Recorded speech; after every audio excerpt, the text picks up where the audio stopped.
L'enquête interne, c'est l'investigation mise en place au sein d'une entreprise concernant des faits plus ou moins précis, généralement susceptibles de constituer une infraction pénale. Ces enquêtes se développent notamment sous l'impulsion des dispositifs d'alerte mis en place par la loi Sapin 2.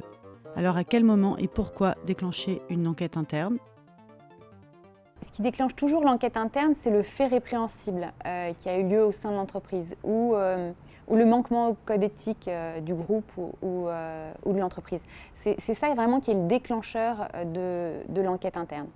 Et en réalité, l'enquête interne est à la main de l'entreprise. C'est qu'elle a la possibilité de la conduire ou non. Il n'y a pas d'obligation en tant que telle prévue par un texte aujourd'hui. Et donc, il lui revient de décider si la gravité des faits en question, si leur sérieux, si leur caractère non abusif justifie l'entrée et la conduite de l'enquête interne, avec d'ailleurs ou sans l'avocat.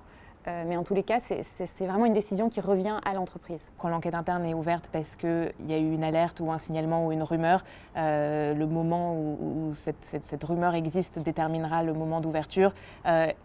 Elle créera une discussion stratégique au sein de l'entreprise pour savoir si oui ou non il faut procéder à une enquête. Il est clairement dans l'intérêt de l'entreprise de conduire cette enquête interne. C'est d'ailleurs une des recommandations de l'AFA, dès lors qu'il existe un soupçon d'avoir de commission de faits répréhensibles. Et puis c'est évidemment dans l'intérêt de l'entreprise, sur les questions de droit du travail, de harcèlement moral, de montrer qu'elle a conduit cette enquête interne et pris toutes les mesures qui s'imposaient pour assurer la sécurité des salariés.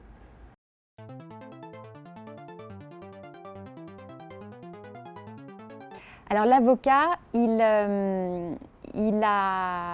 un rôle extérieur, je dirais.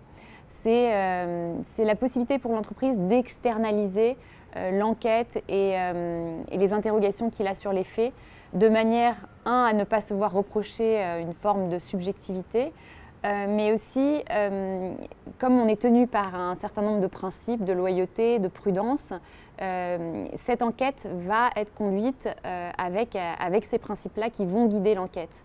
Et ça, c'est aussi une forme de garantie pour le client, pour l'entreprise. Il y a aussi évidemment le secret professionnel qui peut, aujourd'hui tel qu'il est, conduire les entreprises à choisir de recourir à l'avocat pour avoir une garantie de confidentialité à la fois du rapport et des échanges qu'il aura avec l'avocat dans le cadre de cette enquête interne.